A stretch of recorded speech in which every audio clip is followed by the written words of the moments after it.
ఒక్క కమ్యూనిస్టు మరణిస్తే అది ప్రజలకు ఒక తీరని నష్టం. అటువంటిది జిల్లా సెక్రటరీగా పనిచేస్తుంది. చిన్నప్పటి నుంచి కష్టాలను ఎంచుకొని సుఖమైన మార్గాన్ని ఎంపిక చేసుకోకుండా, సుఖమైన మార్గాన్ని ఎంపిక చేసుకోవడం అంటే అధికార పార్టీలో ఉండటం, అధికార పార్టీల వైపు చూడకుండా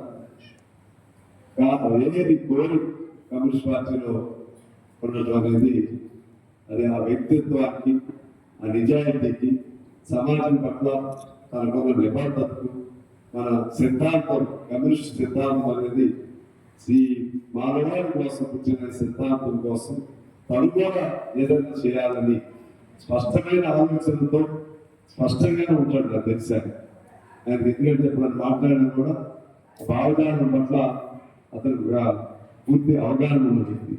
ఆ ఆలోచనతో పదాల పొందిలో మార్పు ఉండొచ్చారు, కానీ భావజాలం మాత్రం సోషలిస్ట్ భావజాలం, సమసమాజం, కమ్యూనిస్ట్ భావజాలం, సమసమాజంలో అందరికీ సమానత్వం, ఇటువంటి ఆశయాల వెనక అక్కడ కొండలు పనిచేయడం, ఆ రోజు ఎంపిక చేసుకోవటం చాలా సంతోషదాయకం. అదేవిధంగా ఇవాళ మనం చూస్తా ఉన్నాం, కొండన్న మార్గాలకు సంబంధించి మన ఎమ్మెల్యే గారు శ్రీహరి గారు మన విజయవాడ గారితో ప్రతి జనాభా బాగుంటే ఎక్కువ ఉంటే బాగుండేది కదా అని చెప్పారు. ఎక్కువ అవ్వాలి, ఎందుకంటే ఇంకా ఆ చైతన్యాన్ని మనం తీసుకెళ్ళాలి. ఒక వీరుడు మరణిస్తే 1000 మంది వదిలిస్తారు అనే నాటకం మేము విన్నాం.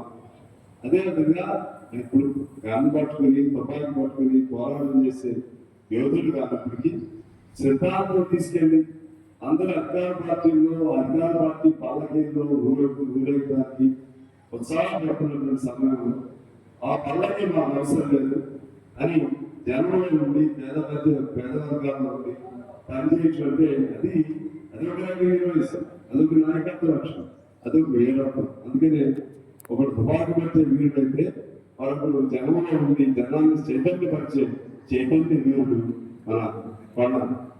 అందుకని